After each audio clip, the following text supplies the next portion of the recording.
Hello and welcome to the Gerry Joe Leeds United show. We're maybe about just over an hour after the Leicester City game's finished. So I'm going to do 6 takeaways from the game, things that I noticed that I thought played an important part in getting what was no doubt a great result for Leeds today, winning 3-1 away to Leicester City, title challenging Leicester City, so to speak. If Leicester had won today, they could have went second in the league. So it was a great win for Leeds, but I'm going to have a wee look at the performance and point to a few things that I thought were important. So number one, I think has to go to Patrick Bamford, man of the match, no doubt. Goal, 2 assists, and a 3-1 win away from home against the top side. Probably his best performance this season outside of the Aston Villa one where he got the hat trick. The first goal, he took the ball in from Ealing, and obviously we had just conceded, so we're sort of thinking maybe the players' heads are down a wee bit. Bamford played a nice pass into the Stuart Dallas. I have to say, I have to give Dallas loads of credit for that. One thing I love to see in football is a midfielder overlapping the striker and getting into the box, and Dallas done it brilliantly. Bamford found him perfectly, and great goal, one each, and I was delighted with the goal. But Bamford obviously got his own goal next, which was a fantastic finish. Fantastic finish. I think one of the things obviously we done again, which was quite similar to one of the goals against Newcastle in midweek, where we robbed Leicester high up the pitch, and Bamford had kind of chased down a player and was kind of in a position where he was free. The ball came back. Rafinha played a lovely pass into him. Great ball, and 9 times out of 10, the striker's looking to get that ball onto their right foot and go at the defender, and probably, 70-30, it'll go in the defender's favour, where they'll just run into trouble and, nothing will come of it.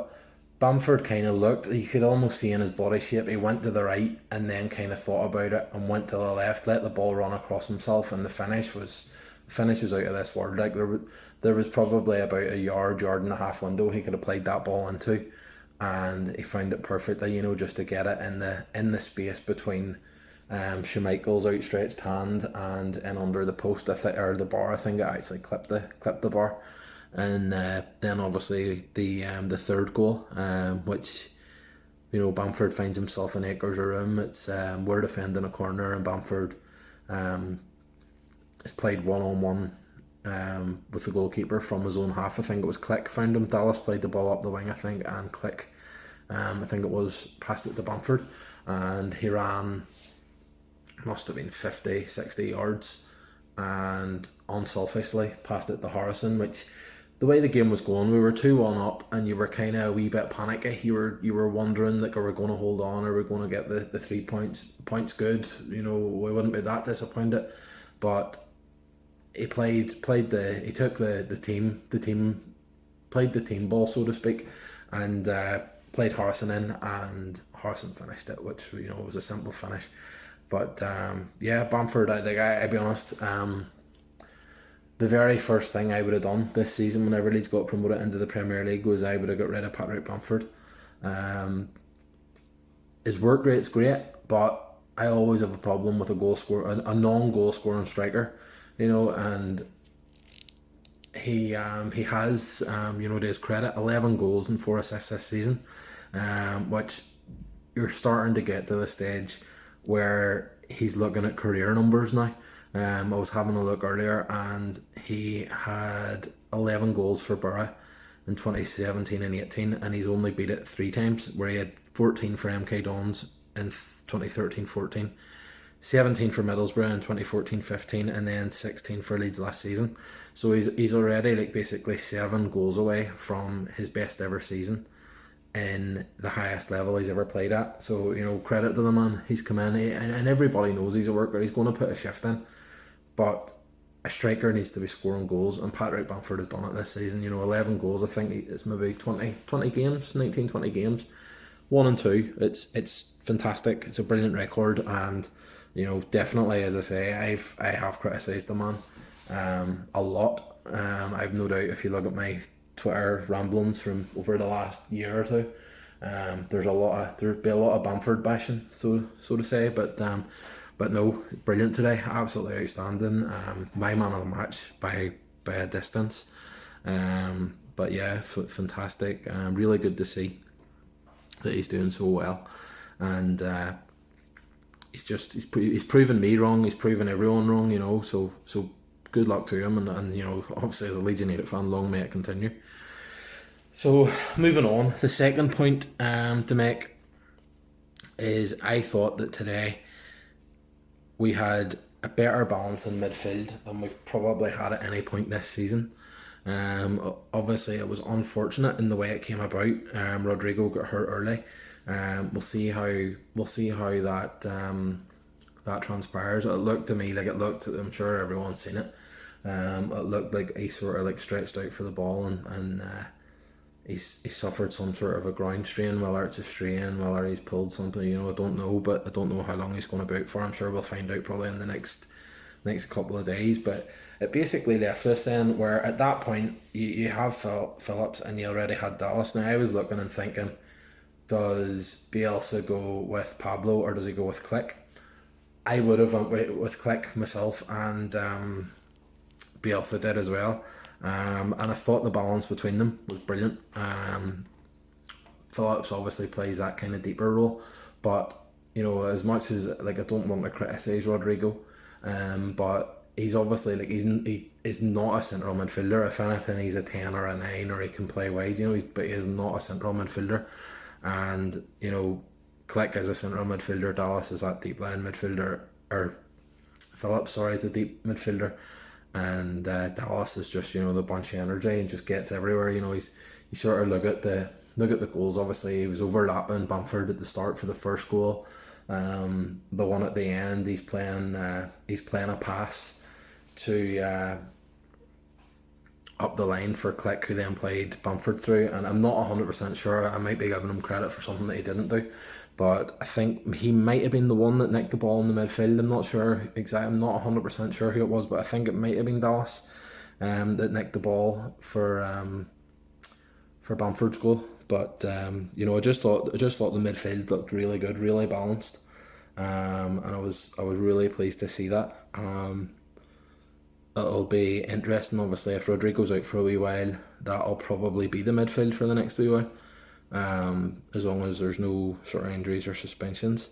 Worth mentioning, Click got his 5th booking all season. Now, as far as I'm aware, the rule is 19 games, it goes up to 10 bookings. Now, I did read something during the week that says that the 5 bookings thing would stop after the Leicester game. So I'm not 100% sure. I think it's 19 and I think he's okay. But one of the sites, like I'm obviously reading a lot of like the Leeds fan sites and different things that pops up in the news now, and one of them did say that the official sort of change was after this weekend's games. So I'm not 100% sure, but hopefully he's still there for Wednesday night against Everton. But no, I just wanted to comment on the midfield, and I thought just the perfect balance. It did look like our best display in midfield, not even just with the ball, but like we just looked a better shape. We were more solid, more secure, and I thought it was a big positive for us. So the third player I wanted to talk about, and I feel like he needs to be continually talked about, is Rafinha. I thought he had another very good game today. Over the last two games, then he's got a goal and 2 assists. He went off injured. I don't know whether it was just he ran out of steam, ran out of legs. I really hope he's fit. I really hope he's back and ready to go Wednesday night against Everton. Scored the winner against Everton the last time we played them. He's got 3 goals and 4 assists this season. Didn't cost, for a player like that, he could have very easily cost a lot more money than he did. I think he's a great player. I think you have to remember that he's a young South American, come over to Europe, played a bit in France, and then he's moved to England. It's not easy, and it's hard for these players to settle in. And I think that as time goes over the next year, as he gets older, more experience, settles into the team, settles into England more, I think he's only going to improve. And like, while my football shirt wearing days are over, if I was going to be going and buying a Leeds top, it would be Rafinha's name I would have on it. I think he's a great player. He's he's just that natural. Like, he's got a wee bit of flair about him, but he's also, willing to do the work as well. He'll go up and down, which obviously Bielsa, you have to do that. But no, I do. I think he's the one that, when the fans are allowed back in, he's the kind of guy you would be paying your money to watch. He's got the talent, and I just think he's a very, very good footballer. Somebody, hopefully he'll be at Leeds for a long time to come. So moving on then, number 4, I wanted to talk about defensive solidity.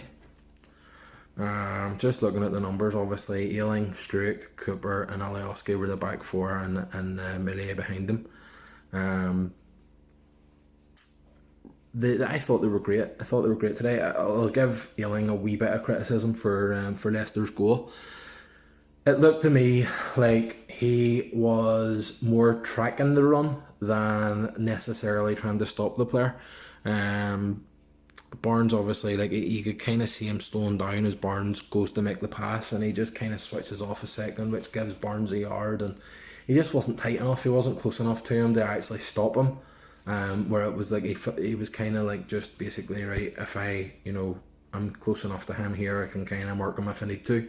But the player was quick and got the shot off. It was very much a championship goal from what's now a Premier League team. It was at that level. The players are that wee bit quicker. They're able to react faster, and I just thought he was caught out a wee bit. But he bounced back. He bounced back well. It's good to see him back playing right back. I think that's obviously by a mile his best position. Although, don't get me wrong, he's had some good games at centre back. Some games I thought he was brilliant, and really enjoyed watching him at centre back, especially whenever he went a bit Beckenbauer and everybody, and was spraying the ball out from centre back. But no, he done well, and just sort of from a statistical point of view, he had 7 tackles, 3 clearances and 1 block in the game, which it's a good shift. Was looking through all the defenders, like Struik had 2 tackles, 4 interceptions, 5 clearances and 1 block. Cooper 3 tackles, 6 interceptions, 1 clearance and 4 blocks. And Alioski 5 tackles, 2 interceptions and 3 clearances. Struik, centre back. The guy's a centre back. I honestly don't know why we're messing about with him and trying to put him in midfield. Get him in playing centre back, and he's never let us down. The only times he has let us down a wee bit maybe was whenever he's played in midfield, and I just don't think he is a midfielder. And the sooner he gets a steady run of games at centre back, which obviously with the situation with the other centre backs is probably going to get a run now, so I don't think he's going to let us down. Millie, 8 saves. A special mention though for Liam Cooper, the captain. Thought he was outstanding today. I've always kind of made him a point that, for me, Cooper is kind of one of those guys who was brilliant to get us here, but I don't know that he's going to necessarily be the guy to keep us up or to keep us moving forward. And I still don't. I think at the Premier League level, there's some things that you need to be able to do that he maybe can't do. But I thought today he was brilliant. He is that kind of defender whenever you're up against a good side and it's sort of backs to the wall job. He's exactly the kind of guy you want in your team, and I thought he was very good today. Conceding 1 goal obviously against Leicester, a team that scored 4 against us at Elland Road. The captain was good today. Played very well, and some very important blocks, especially. The one thing I wanted to mention, my 5th point, and it's not really a Leeds point, which I don't want to not be gushing in my praise of Leeds, but I do think that it needs to be mentioned that a big difference between the 2 games, between the game at Elland Road and the game today at the King Power Stadium, was Jamie Vardy being missing for Leicester.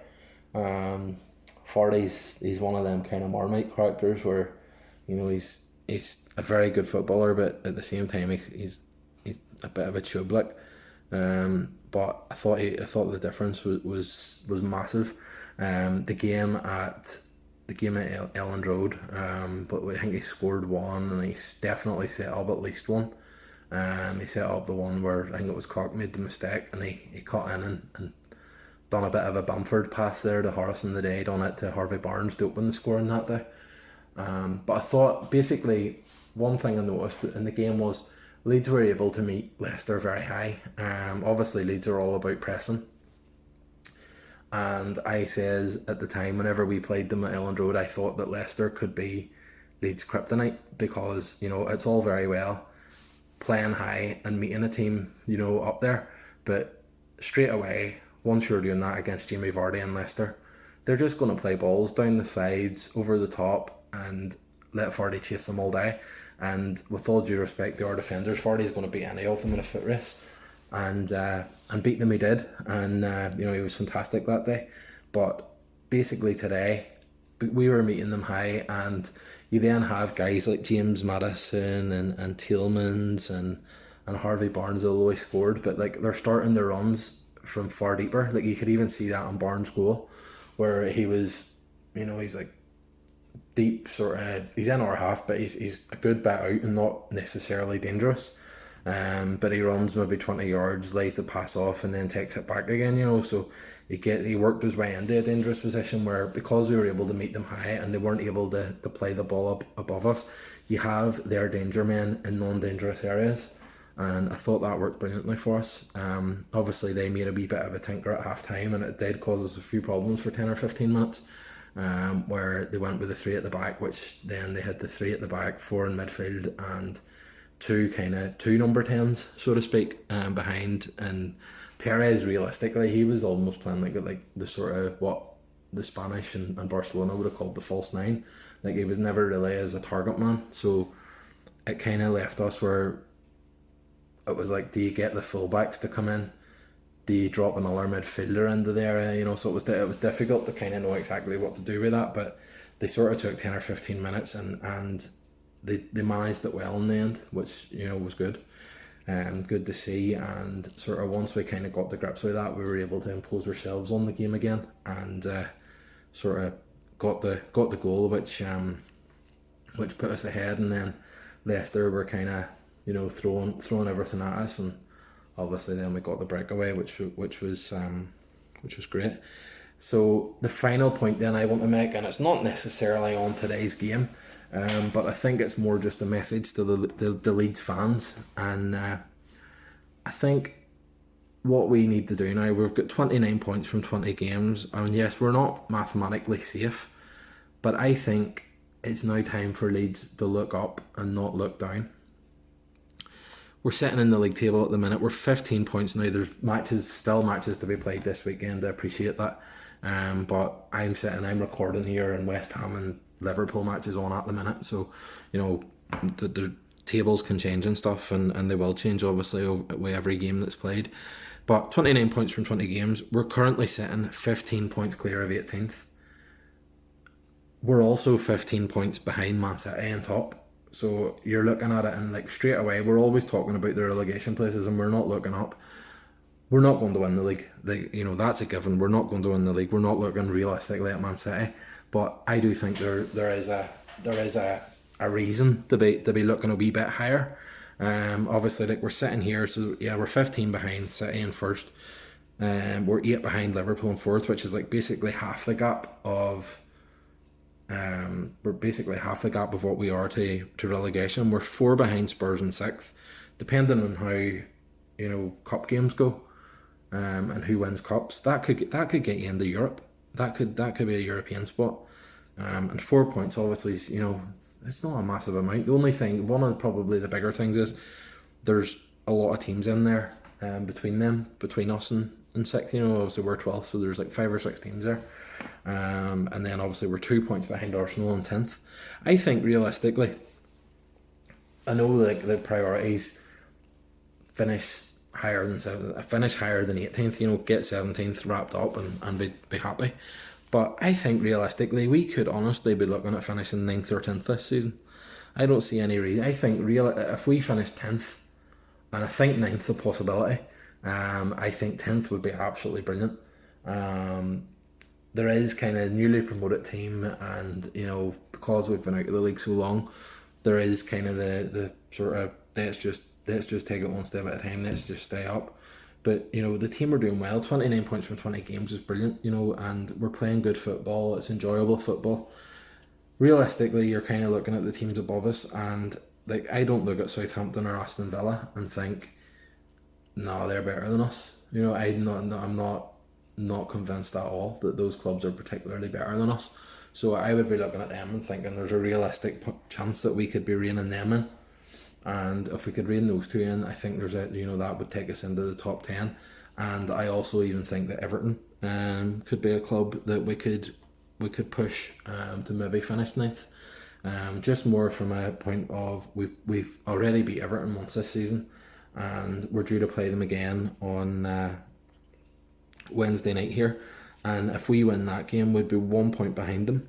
So you're looking at it and thinking like Everton are probably looking up and thinking, the quality of player that they have, the quality of the manager that they have, they're probably thinking that outside of Europe would be a disappointment. They lost 2-0 at home to Newcastle yesterday. So, how did they respond to that? They're not a club that's necessarily used to being up and around the top end of the table. So I just look at them and think that there's a possibility there. I do think Southampton, Villa and Everton are teams that we could be looking up at and thinking, we could maybe catch them instead of just constantly looking down. 15 points clear of the relegation zone. I don't think 29 points. I think if we won 18 in a row and lost all 18 games, I think we could be probably in danger, But let's be looking at it in a bit more positively. Like even myself, I was talking the other day and I said Leicester, the next 3 games I was looking at, and it was Leicester, it was Everton and it was Crystal Palace. And I was looking at the time and I thought it was going to be 3 games in 6 days, but obviously the Palace game now has been changed to Monday, so it's 3 and 8. But I was looking at those games and thinking 4 points would be a good return. We've got 3 so far, so now I'm thinking maybe 7. Maybe drop. Maybe you might. Why not even 9? Maybe, I don't know. Should we fear Everton? I don't think we should. And I feel like we got revenge in Leicester today for they turned us over at Elland Road, and then we've got Crystal Palace. They turned us over at Selhurst Park, beat us 4-1. Obviously, on the day there was the disgraceful decision, the offside against Patrick Bamford. But we'll worry ourselves about that. At some other point. But I think that they're a team that we could definitely beat. But yeah, it's win those next 2 games, and maybe you might even be in the top half of the league then. So but no, definitely 100%. Let's start to look up. Let's not look down. Let's not worry about what the teams below us are doing. Let's just keep trying to get points on the board for us, and work our way up the table. So that's all that I'm going to say for today. Hopefully you've realised from what I've said that I actually am delighted, absolutely delighted with the win today. I thought we were brilliant. Thought the team was really, really good, solid, and it kind of I can be a wee bit pessimistic sometimes. And I was watching the game and I was thinking, like, my biggest issue was I was almost annoyed that we were like playing so well and thinking, I'm going to be so cross whenever we end up losing this 2-1 or something, So hopefully, I can trust more in what Bielsa's doing and what the team's doing. But so far, 29 points from 20 games. We're sitting 12th, 15 clear of 18th. Let's be happy with that. Let's be absolutely delighted. But let's want more. Let's look forward and push for those couple of extra higher places in the Premier League, and get to the summer on a high and look to build even more. So, like I say, that's all I'm going to do now. but I will be back. I've got a show lined up on Tuesday night with a couple of guys. I think it is Debbie, James, and is it Sean? I think Sean. I don't know. And then I think I've got JK on after the Everton game. So yeah, so there'll be another couple of shows this week, and hopefully we'll have more calls for celebration and another reason to get together and be positive about the future of Leeds United. So thanks to everybody that's watching. If anybody has any questions they want to ask ahead of any of the other shows, feel free to do so, and send me messages however you're watching this, be it on YouTube, Facebook, Twitter, however, and let me know what you want to ask or what you think of the season so far. So thanks everybody for listening and watching, and we'll be back again soon. Marching on together.